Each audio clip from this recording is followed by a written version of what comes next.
Morning, everyone. My name is Helena Calatrava, and I'm a PhD student at Northeastern University in Boston, US, advised by Professor Paul Closes. First of all, I wanted to thank the opportunity to speak today to the organizers of the Rising Star Symposium. And with this presentation, I will be talking about statistical signal processing methods for resilient positioning and tracking, or as the subtitle of the talk says, how to navigate into today's hostile environments. So the talk is organized in 4 parts. I will start with an introduction on threats that ranging systems face nowadays. After that, I will present 2 contributions. The first one focuses on cooperative differential GNSS positioning, and the second one on radar anti-deception jamming strategies. And finally, we will have a little conclusion. So ranging systems are everywhere, from the GPS in your phone to the radar on an autonomous vehicle. They underpin navigation, sensing, and situational awareness across the most critical applications that we know. So both GNSS and radar rely on the fundamental operation of measuring distances, meaning the time it takes for a signal to travel between a transmitter and a receiver. In the case of GNSS, the receiver estimates its own position using signals from a constellation of satellites, and in radar, the sensor estimates the location of an external target by transmitting a signal and measuring its echo. So given that accurate positioning and target localization are critical enablers of many civil and defense systems, ensuring that they work reliably under adverse conditions is of critical importance. The question is, what could go wrong with a ranging system, meaning what are the threats that they face? In the following slides, I will introduce how ranging systems face 2 broad classes of challenges, and these are propagation errors and also interferences. Propagation errors arise from the medium the signal travels through.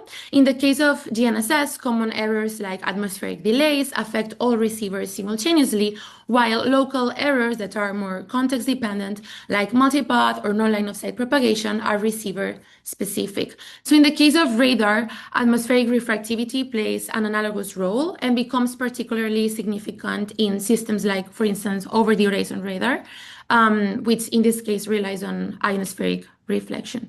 In this talk, I will particularly focus on the atmospheric error case in GNSS. Think that one of the standard solutions for this problem is to use a reference station that broadcasts corrections, and this is the case of the widely used differential GNSS or real-time kinematic, RTK. Nevertheless, this typically assumes that the reference station is of high quality, and what I will be trying to answer with the first part of the talk is what will happen if that is not the case. Like, what happens when we're working with a base station that has low quality measurements or it is outaged. Interference is the other kind of threat that ranging systems can face, and this includes jamming and spoofing attacks. So jamming attacks occur when interference signals overpower the receiver, both in GNSS and radar. And by overpowering the receiver, they degrade or even deny the operation by lowering the signal to noise ratio. So it's interesting to mention here that this can be a deliberate action from an attacker seeking to deny the positioning or localization process, but it can also be unintentional. And this is the case of some benign signals, like the ones from the DME and TACAN systems that are benign, as I say, but they can completely disrupt GNSS operation. So I would like to highlight the event from September 2024 when Ursula von der Leyen, the president of the European Commission, was on a plane that was forced to land using paper maps because it was under a GPS jamming attack. So we usually use this event as a stark reminder that these threats we are discussing today are not hypothetical and they are of critical importance. On the other hand, we have spoofing attacks, which occur when a transmitter generates counterfeit signals that mimic legitimate signals. So this causes the receiver to estimate incorrect positions or location, of course. And So it's a different paradigm with respect to the jamming attack, because compared to jamming, spoofing is typically harder to detect as well. We usually refer to this as the interference being stealthier, and this is because the attacker seeks to replicate, as I'm saying, the authentic structure of the signal. So it is typically way harder to detect. In this talk, I will be focusing specifically on deception jamming attacks in radar, which are the equivalent of spoofing attacks in GNSS. And I would like to mention that typically these kind of attacks are used as a self-protection strategy. For instance, when an aircraft wants to avoid being accurately tracked by an adversary radar system. So now let's start with part one. I would like to mention that the research I will be discussing here has been part of a collaborative effort with, of course, my advisor, Professor Paul Closes, but also Daniel Medina, our collaborator from the German Aerospace Center. I will first introduce the concept of differential GNSS. The GNSS works by combining, as you can see in this diagram, measurements between a user and a reference station. And this allows to cancel common mode errors like satellite clocks and the atmospheric delays I was mentioning before. When we use the term DGNSS, we typically refer to the code-based DGNSS that can give you decimeter level accuracy, and then RTK can give you up to centimeter level accuracy because it also uses the carrier phase measurements, which are more precise. So the thing is, while traditionally precise positioning has relied on high-grade, professionally maintained reference stations, it is increasingly being democratized through the availability of, for instance, locus receivers and also community-operated reference networks, among other things.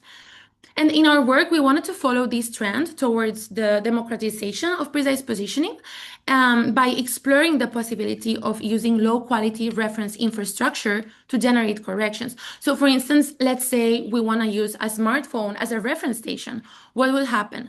So in that case, what we have seen and we're going to discuss is that the smartphone would introduce noise that would propagate through the differencing operation in the DGNSS architecture, and this would ultimately limit the positioning accuracy. So aiming to solve this problem, we wanted to raise the question of, could large-scale user cooperation compensate for low-quality reference stations? Like, let's say we don't have only one smartphone, but we have access to a lot of smartphone data. Could we then have reliable, precise positioning by like processing all the measurements from the smartphones jointly? So here's our attempt to answer this question.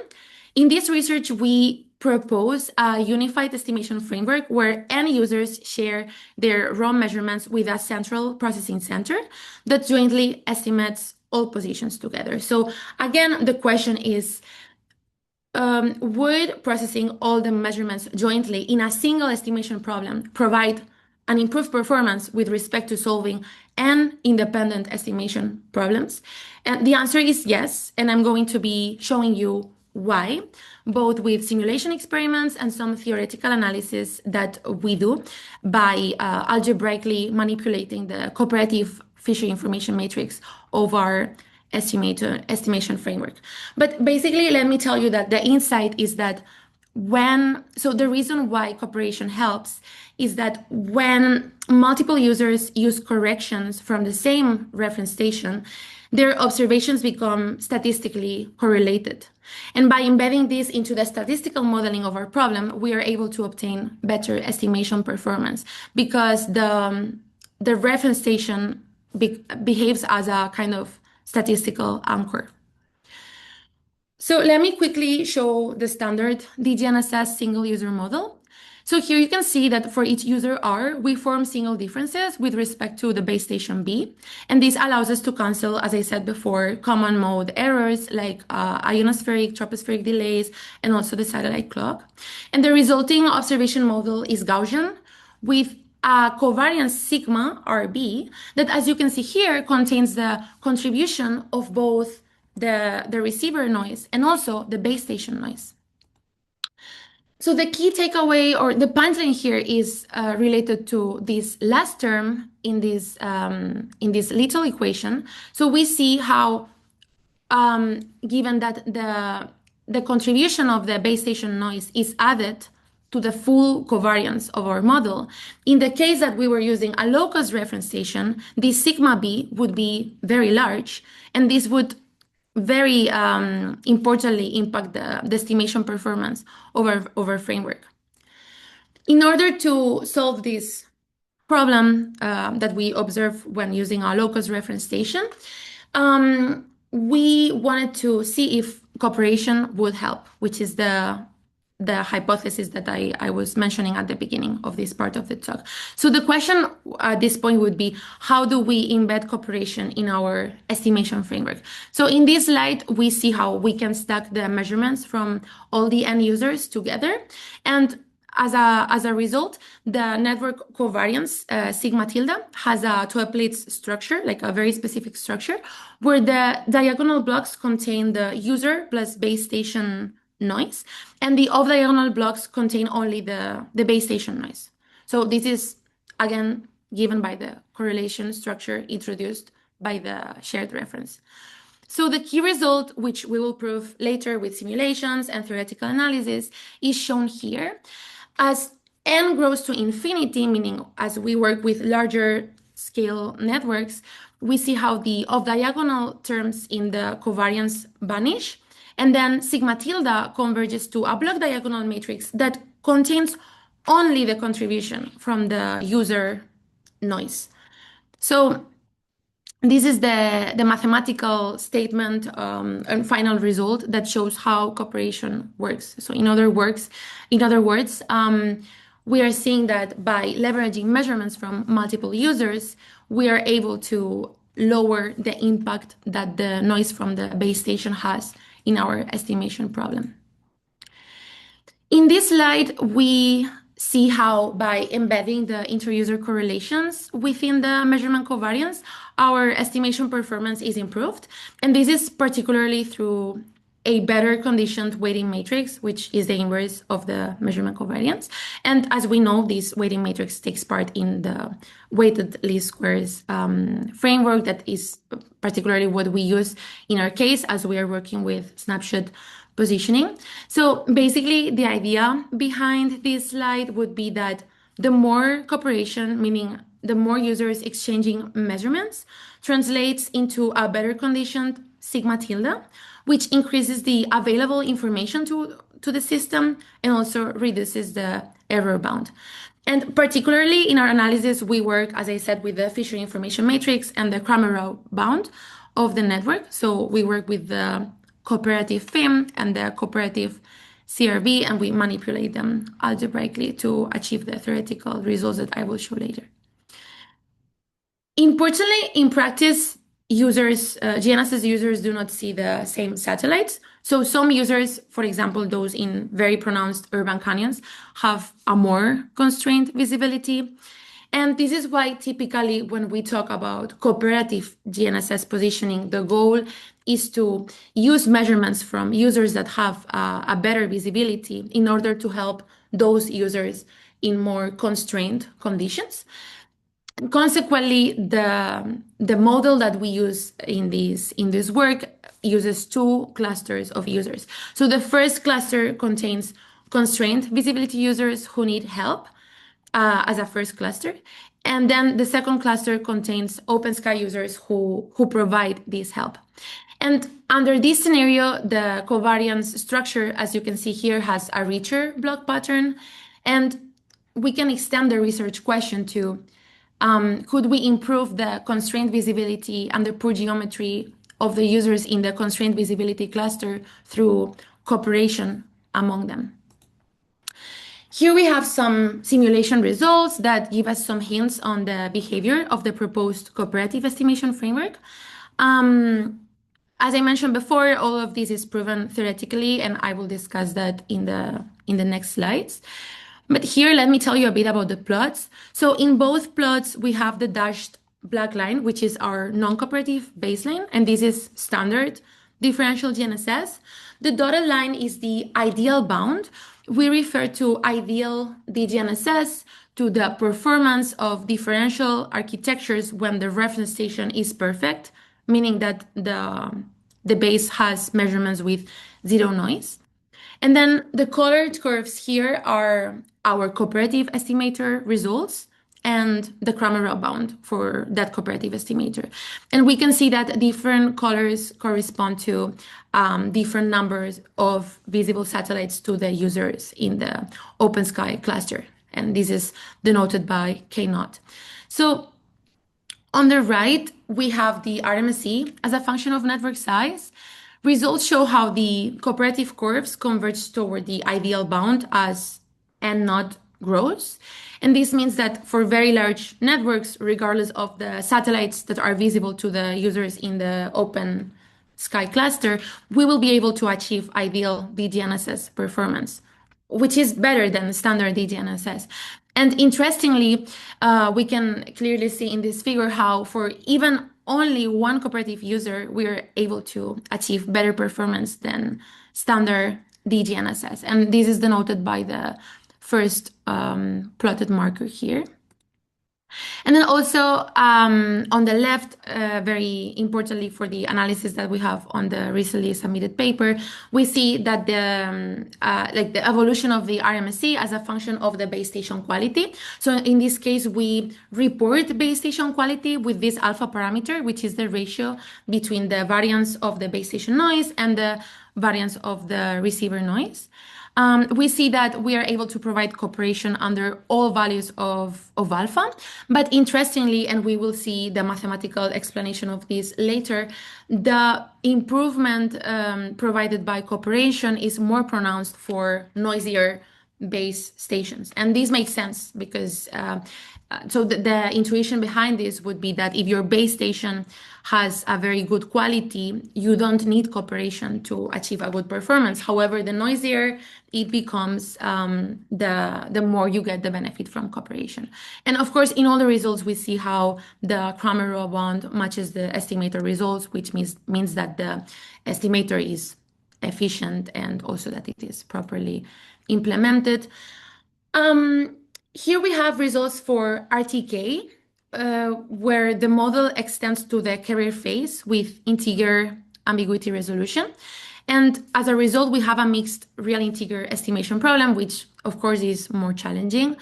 As I said, please check the paper we just submitted to understand how this is handled. But also, I invite you to check this paper by our collaborator, Daniel Medina, where they analyze how to manipulate the CRB expression when the parameters are a mix of real and integer values, which is the case that we have here. So in this plot, two regimes are clearly visible. We have the RTK float regime where ambiguities haven't been resolved yet, and therefore we have higher noise because at this point we haven't been able to use the carrier phase measurements, which are more precise. And then we have the RTK fixed region where the error is lower because we have been able to exploit the precision of these carrier phase measurements. And then the waterfall or threshold region is the estimation region connecting these two regimes. So let me first explain a bit this figure. We have three line styles again. So the solid lines are the cooperative weighted squares estimator. The dashed dotted lines are the float bound, and then the dashed lines correspond to the fixed bound. So colors in this case represent the number of cooperative users and not. Black is the non-cooperative case, and then for blue, red, and yellow, we have an increasing number of users aiding in the network. So the main result here is that cooperation shifts the waterfall to the left, and this means that you can reliably fix ambiguities at much higher noise levels with the estimation framework that we are proposing. So, Question. oh, I have a question. yeah. Don't worry. I just have a quick question about the figure.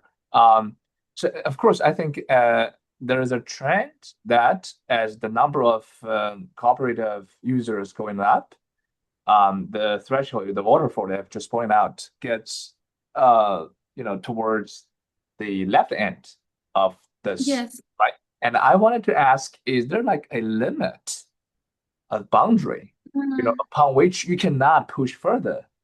And so that's basically my question. So actually, this is a very interesting question because this is the result that we don't have yet theoretically explained.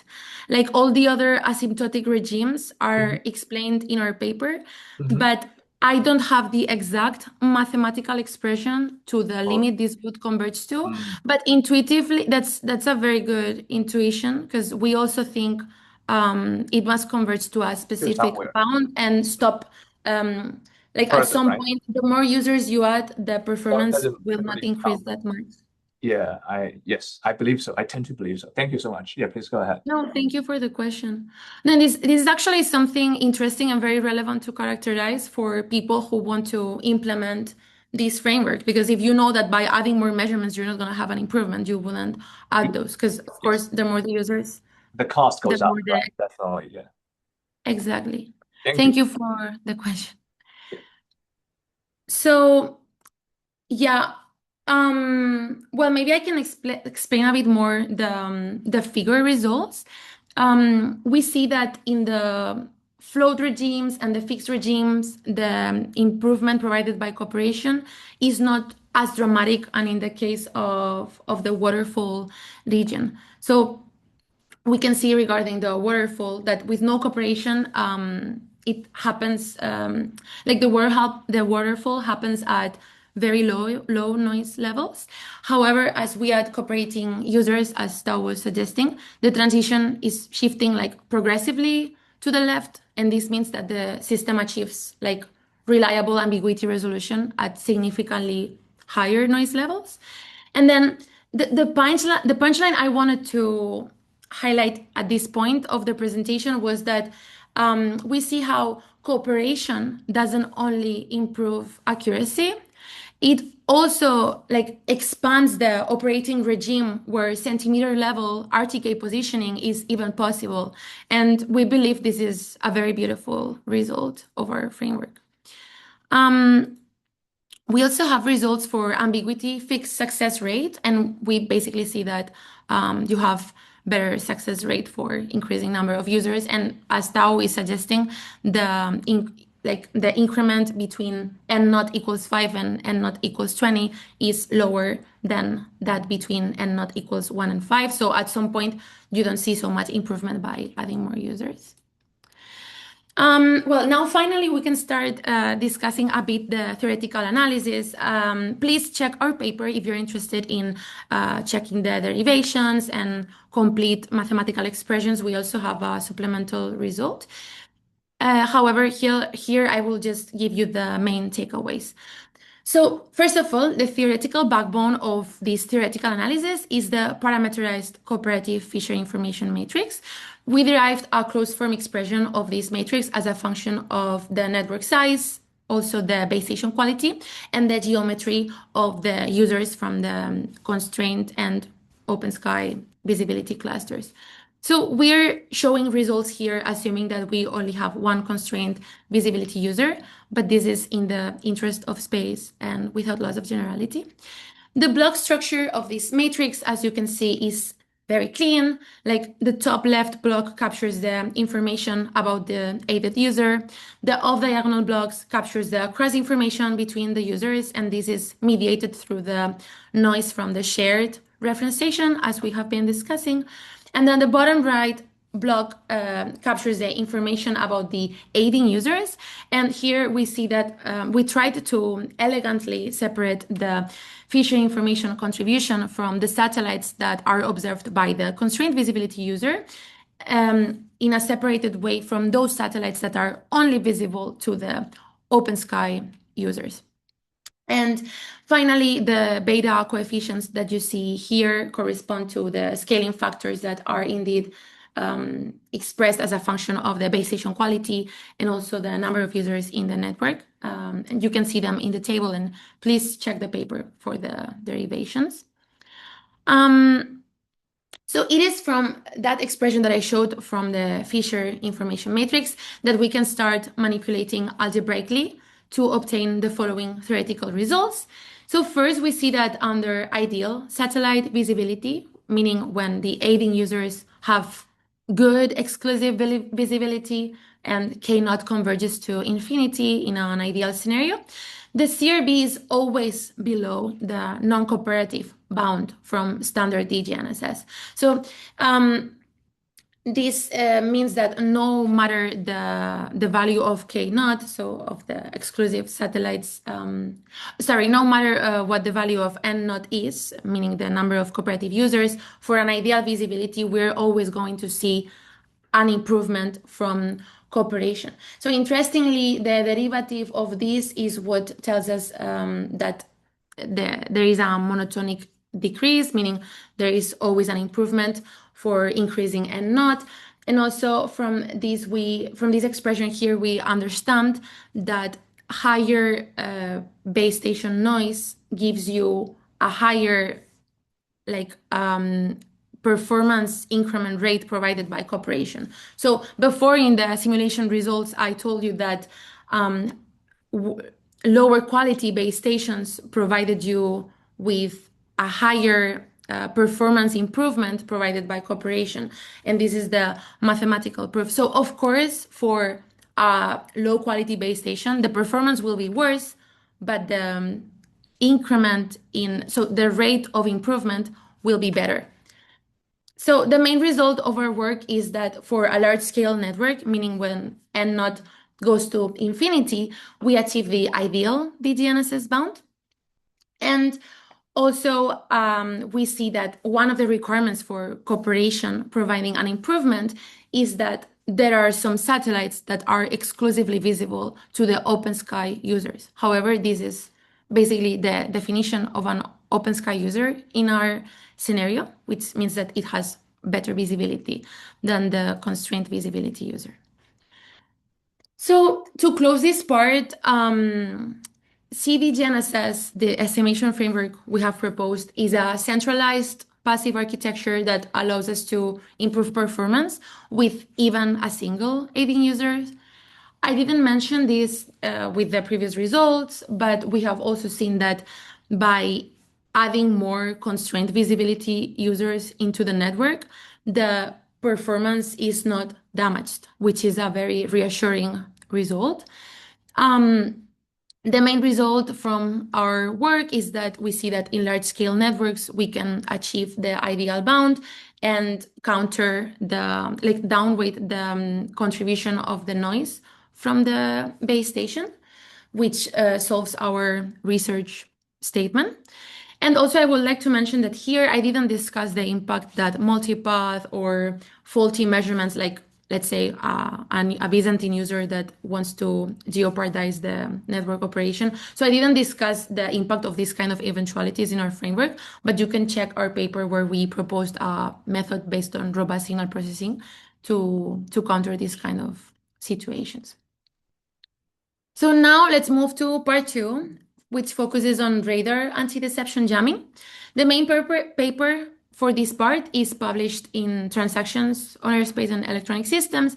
And also I would like to mention that we published a survey in the IEEE Aerospace and Electronic Systems magazine when we talk about deception and anti-deception jamming strategies. And we focus on not only target tracking for that matter, which is what I will be talking about today, but we discuss other types of anti-deception jamming strategies. So feel free to check it out if you're interested in the topic. From deception jamming attacks, and there are multiple types, which we discuss in our survey as well. We're going to focus particularly on range gate pull-off jamming, or RGPO. So I will first introduce a bit this kind of attack. So basically, the way that target tracking radars work is by maintaining a range gate that selects the measurement used for tracking. And then what RGPO does in order to jeopardize this is to first capture the range gate of the true target return with a cover pulse that then starts adding some delay progressively to pull the gate away. So there you have the name of range gate pull-off attack. So thing is, once the gate has drifted far enough, the jammer can shut down and the radar is left tracking empty space or with completely loss of luck situation, which is very detrimental. And here we see the impact that this has on tracking. So under this situation, a naive tracker, so a tracker that has no knowledge about the RGPO attack behavior, would be deceived into following the fake position, in this case of this drone. And this would make the radar to completely lose the trajectory from the true target. And in contrast, a resilient tracker would correctly estimate and correct for the jammer induced biases. So in this work that I'm going to be discussing, we propose a resilient tracker that relies only on motion state information from the RGPO attack behavior and embeds it into the multiple target tracking framework in order to be resilient. So the reason why this can be successfully done, as we will see in the following slides, is because we exploit this line of sight constraint. So basically, as you can understand, typically these jammers are co-located with the target of interest because, as I said before, they're usually implemented as a self-protection strategy. So the target itself contains the jammer.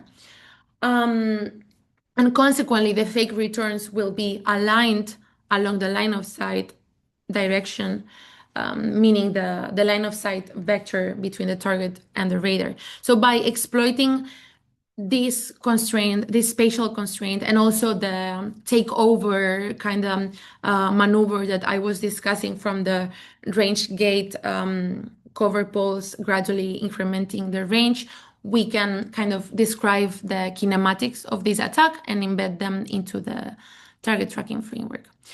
So before presenting our solution, I would really like to establish the baseline that we have. I would like to talk a bit about MTT frameworks in general. So radar detections include the true target returns, but also clutter, which are typically described as random false alarms from the environment, like random in the sense that we usually assume that they are uniformly distributed over the observation space. And then multi-target tracking frameworks must jointly resolve for the unknown number of targets, data association, uncertainty, and also misdetections and these false alarms that I'm mentioning. So with this work, we focus on a random finite set tracking framework. These RFS frameworks became very popular in the target tracking community since the 2000s and are based on Mahler's work on finite set statistics. And they work very well under uniformly distributed clutter. As we can see in this video, we have black crosses for the uniformly distributed clutter and also the blue cross for the true target return. And we see that the updates in field magenta marker are at first distributed, like making jumps over the observation space because there is the ambiguity given by the clutter. But at some point, the tracker is able to accurately track the true target after it can lock onto its returns. So then the question we want to answer with this research is what happens when clutter is not random and we instead have a replay attack in this kind of deception jamming fashion. So when this happens, we don't have uniformly distributed clutter anymore. What we have is structured clutter. So in this case, you can see in this simulation, again, the black crosses denote the uniformly distributed clutter, but now we also see some extra clutter returns that are structured, in this case, centered at a bias of -40 with respect to the true target return. And we can see how this is a very extreme case where the structured clutter is very abundant. But basically what we can see is that the RMSE of tracking will eventually converge to the fake bias induced by the jammer, in this case, 40 meters. And then we won't be able to accurately track the target.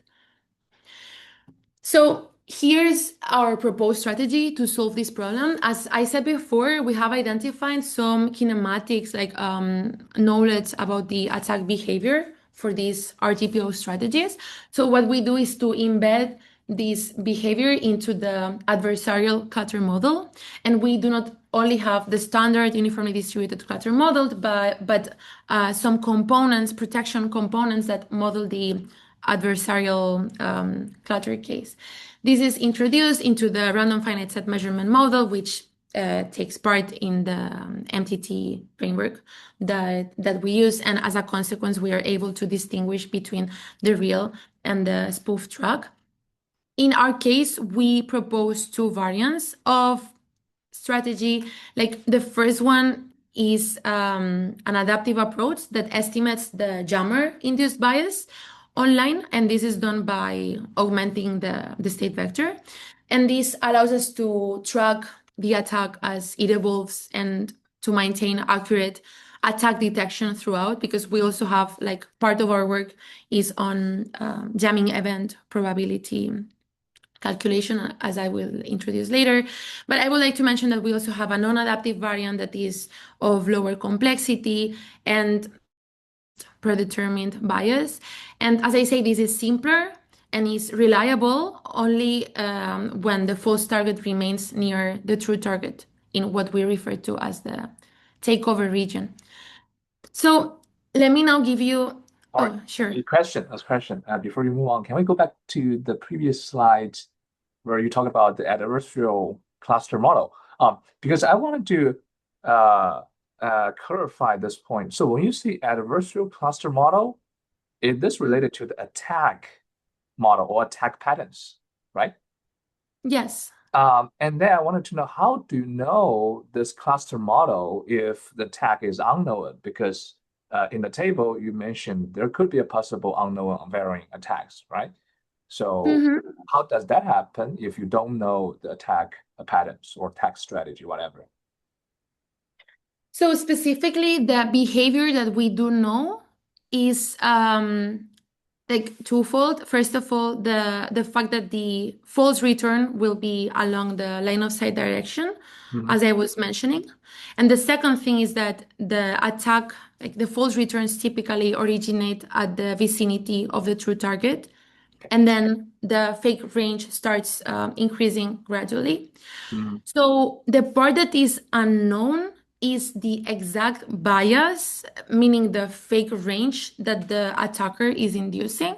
And this can be estimated with the adaptive approach. And then also the number of attacks. So I don't describe this in the presentation. You can check in our paper, but we also propose a method to manage the components in the protection mixture. And basically, this allows us to add and remove protection components from our model by demand. So when an attack appears, we are able to add a new mixture to protect our true Mhm. target tracking. I don't know if this answers Yeah, the. definitely. Thank you. Thank you. Oh, Please go ahead. thank you. Okay. No, these are all very good questions. So yeah, now we enter a bit into the math. So the mathematical setup that we have is the following. We consider a monostatic radar that tracks a single target of interest that is collocated with the DRFM equipped deception jammer that I mentioned before. The target state includes the 2D position and velocity, and the radar is assumed to be located at the origin of coordinates without loss of generality. And then under the linear Gaussian assumptions, we have the standard transition and observation model. We assume a constant velocity model. But then the key here is the RFS measurement equation. So we see here how at each time step, the radar receives an unordered set of measurements that can come from three sources. The primary target return modeled as a binary RFS is the first source, then the jammer returns that are state dependent, and the uniform clutter. So the state dependence here basically comes from the line of sight constraint that I mentioned. So we will see the target return at the true target location or predicted target location plus a bias. And particularly, I would like to mention that jammer returns and uniform clutter are modeled as two independent Poisson random finite sets, where the key difference is that the uniform clutter is spread uniformly, as we have been mentioning, over the field of view or observation space. And then the RGPO intensity is state dependent in this case. So the clutter likelihood contains these two components, one for the baseline protection clutter, the uniformly distributed one, and the structure clutter. So when I was mentioning that we also propose a method to mitigate multiple attacks, when we do that, instead of having only one component here in the structure clutter, we have a summation over multiple protection components. And the number of protection components to be used is managed by our adaptive strategy.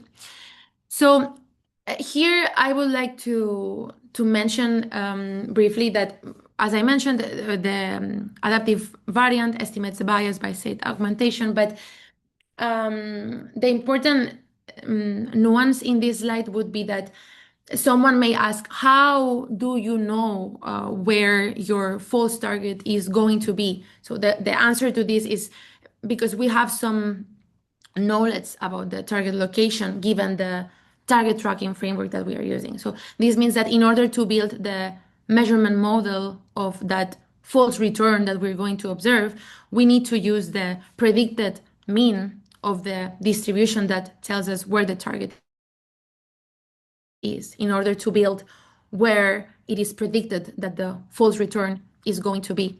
But thankfully, within the random finite set framework, this is completely possible to do. And then here I will briefly introduce the attack detection method that we propose. So basically, here we make the assumption that if one of the measurements in our received set belongs or is probabilistically assumed to come from the jammer set, this means that there is an attack present. So we denote this event A for each of the hypotheses of our tracker, and we say if under this hypothesis there is at least one measurement that looks like a false target, we're going to report that the target, that the attack is present in the scene. So we do this by calculating the like we do 1 minus the probability that all the measurements belong to the uniform clutter. And we basically we do this by exploiting the IID property of the uniform clutter measurements. And then I wanted to mention that in the denominator we have the total clutter probability, which is the sum of the probability that the measurement belongs to the uniform clutter plus the sum that the measurement belongs to each of the protection components from our protection model. So CK in this case would be the estimated number of attacks in our scenario. Yeah, so here we have some simulation results for a specific trajectory where we have multiple maneuvers, like we have three 3G turns, and then an RGPO attack that starts at k equals 10. So we compare the results from our approach against a naive tracker. The naive tracker, as I was mentioning before, is our baseline that only contains protection, you could say, against uniformly distributed clutter. And we see how when the attack starts at k equals 10, this tracker starts diverging indefinitely.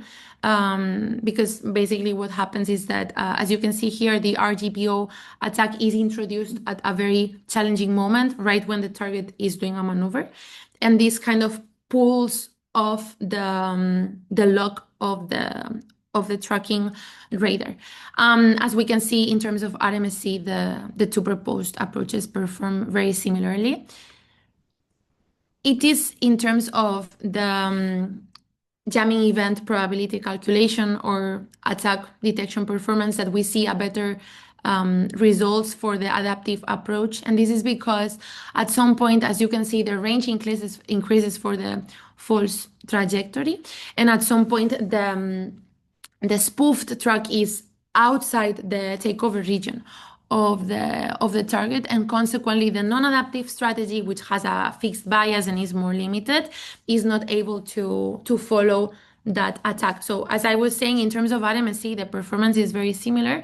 But if we want to have a more fully aware method that kind of follows the jammer, estimates the number of attacks, and these kind of things, we would need to use the more complex adaptive approach. And here we have the plots for bias estimation, which shows that the adaptive approach properly estimates the bias. And this is it is very intuitive because it is by estimating this bias that it is able to mitigate the attack and have good RMSE results, as I was showing before. So here we have, it's basic, this is the same results, or well, yeah, the same results as I showed in the previous slide, but for one Monte Carlo realization, because previously I was showing the results for the averaged 1000 Monte Carlo realizations.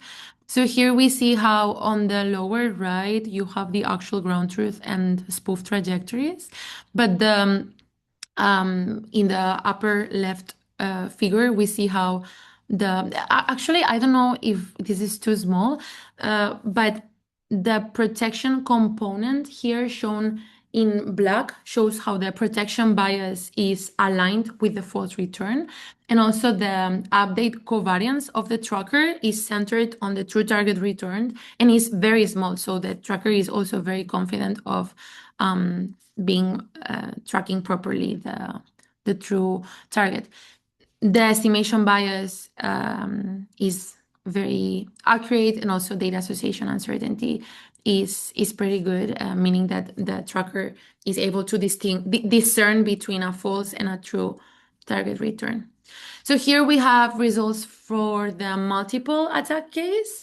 I didn't go into the math for this method, but basically we see how we are able to create new components on demand, as I was saying. So when new attacks appear, in this case, we have 3 RGPOs simultaneously in the same simulation.